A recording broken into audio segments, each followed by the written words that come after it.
the definition of a child. According to CRC, children are defined as those who are below the age of 18 years. What is childhood? It is recognized in the Universal Declaration of Human Rights as a period entitled to special care and assistance. In response to the growing concern in most countries of Europe and North America for the protection of children following the First World War, the newly formed League of Nations established a Committee on Child Welfare in 1919.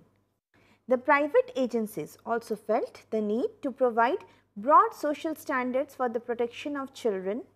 Of particular importance was Save the Children International Union. Inspired largely by the work of Eglantine Jebb, who had founded Save the Children in response to her own experience with child victims of war. Now, what did Save the Children International Union do? In 1923, it adopted as its charter a 5-point declaration which described the basic condition of society and it should meet in order to provide adequate protection and care for its children. The next year, the Union persuaded the League of Nations to adopt the same declaration. In 1924, League of Nations adopted the Declaration of the Rights of the Child, which came to be known as the Declaration of Geneva. Recognizing that mankind owes to the child the best that it has to give, the simple principles of the declaration establish the basis of child rights in terms of both protection of the weak and vulnerable and promotion of the child's development. The declaration also made it clear that the care and protection of children was no longer the exclusive responsibility of either the family or the community or even the individual country. The whole world as a whole had a legitimate interest in the welfare of the children. Declaration of Geneva had the following points. The first being, children must be given the means needed for its normal development both materially and spiritually. The second, hungry children should be fed, sick child should be helped, erring child should be reclaimed and the orphan and the homeless child should be sheltered. Child must first to receive relief in times of distress. Repeat. Child must be the first to receive relief in times of distress. Declaration of Geneva, if we continue, also states that children must be in a position to earn a livelihood and must be protected against every form of exploitation. Child must be brought up in the consciousness and its best qualities are to be used in the service of its fellow men. So, child rights and how it has been taken up by the world community as a whole. In 1945, the United Nations Organization, that was earlier the League of Nations, became United Nations Organization in 1945. In 1946, the Economic and Social Council of the United Nations recommended that the Geneva Declaration be reaffirmed as a sign of commitment to the cause of children. The Universal Declaration of Human Rights was adopted by the United Nations General Assembly in 1948. The United Nations General Assembly adopted Declaration of Rights of the Child in 20th November 1959, which was expansion of Geneva Declaration from 5 principles to 10 basic principles. The International Covenant on Civil and Political Rights was adopted by the General Assembly in 1966. It also upholds the rights of the child. In 1989, world leaders decided that children needed a special convention just for them because people under 18 years old often needed special care and protection that adults do not. The leaders also wanted to make sure that the world recognized that children have human rights too. The Convention on the Rights of the Child, CRC, you must remember we have defined child by the definition of CRC at the beginning of the slide, is the first legally binding international instrument to incorporate the full range of human rights, civil, cultural, economic, political and social rights together. The convention sets out these rights in 54 articles. It spells out the basic human rights that children everywhere have. The right to survival, to develop to the fullest, to protection from harmful influences, abuse and exploitation, and to participate fully in family, cultural and social life. The four core principles of the convention are: the first being non-discrimination, second, devotion to the best interest of the child, the right to life, survival and development, respect for the views of the child. The convention also protects children's rights by setting standards in healthcare, education, legal, civil and social services. Three UN international instruments in the child justice fields are: the first, the UN Standard Minimum Rules 1985, also known as the Beijing Rule. The second, the UN Guidelines for the Protection of Juvenile Delinquency, the Riyadh Guidelines adopted in 1990. The third, UN Standard for Protection of Juveniles Deprived of their Liberty, the JDL or Havana Rules adopted in 1990. Now we shall talk about RTE. RTE, as you know, is right to education. A significant effort in this direction is the provision for children to free and compulsory education. This came into force from 1st April 2010. From that day, elementary education became a fundamental right. If we talk of the background for RTE, it is Article 21A, which inserted in fundamental rights as per 86th Constitutional Amendment. The state shall provide free and compulsory education to all children of the age of 6 to 14 years in such manner as the state may by law determine was stated. The Right of Children to Free and Compulsory Education Act 2009 came through this. The RTE Act requires the state to provide free and compulsory education to all children in the age group of 6 to 14 years and to prepare curriculum inconsistent with constitutional values. It aims at quality education by setting norms to schools and providing quality teachers.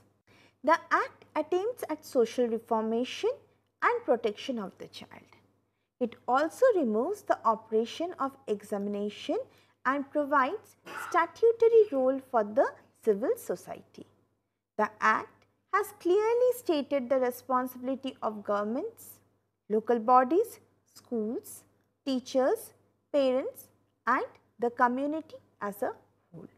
Now, other points that we would like to characterize right to education as the right of children we must discuss under this: to free and compulsory admission, attendance and completion of elementary education.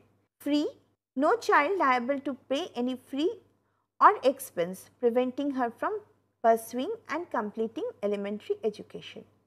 Compulsion, on the state parental duty to send the children to school. Non-enrolled / dropout children be admitted to age appropriate class. No child shall be failed or expelled up to class 8. Bars corporal punishment and any kind of mental harassment. What does RT speak of the teachers?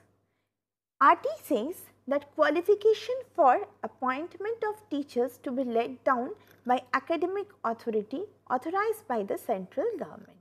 Academic responsibilities of teachers should be laid down, prohibits deployment of teachers for non-education purpose except for decennial census, disaster relief, elections to parliament, state legislatures and local bodies. Thus, you see that it is only in these 3 acts that the teachers can be used out of school. The rest of the time the teacher must devote himself to the school, himself or herself to the school and to quality education.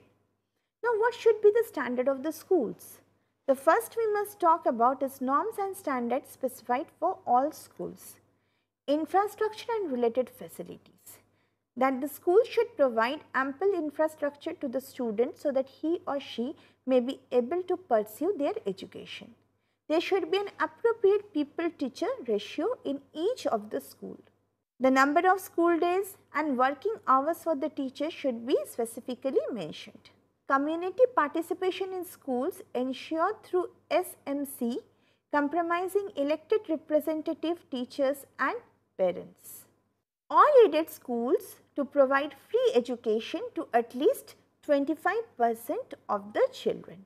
Special category of schools and unaided schools to admit in class 1 at least 25% of the children belonging to weaker section and disadvantaged group from the neighborhood of the school and provide free and compulsory elementary education to these children. There should be no capitation fees, no screening for admission and no school without recognition. Now what should the curriculum be like? The curriculum must conform to constitutional values. That is, a curriculum should be value oriented. It should make the child free from fear, trauma and anxiety. Be child centered, child friendly, provide for children through activities. That is, the way of instruction should be learner centered and the strategies for instruction should be child friendly. Medium of instruction. It is the right of every child to get their first education in their mother tongue. So, the child's mother tongue is to be the medium of instruction as far as possible. Provide for comprehensive and continuous evaluation, and there should be no board examination till completion of elementary education. Now, how does this lead to the protection of the rights of the children? There is decentralized grievance redressal mechanism. There is NCPCR and SCPCR assigned additional functions to first, examine and review safeguards for rights under this Act and recommend measures for effective implementation.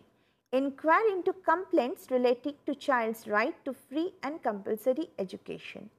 Powers are assigned under section 14 and 24 of the Commission for Protecting of Child Rights Act. When State Council for Protection of Child Rights was not constituted, appropriate government may constitute an authority. In overview, we may say a detailed study of the provisions of the Act makes one understand that there is a very close relationship between RT Act and the rights of the child. The RT Act provides for equity, special training for the needy, a learner-centered approach to education, individualized education plan and abolition of any kind of corporal punishment or any mental harassment to the children. All these are linked to the right of education of the child. It is the responsibility of all Indians to see that the children of school-going age are in the school. Get quality education without physical punishment or mental harassment and complete elementary education which is free and compulsory. At the end of this session, we may say that the right to education and the UN initiatives are very closely related because right to education is a fundamental right that has been bestowed to all children all over the world.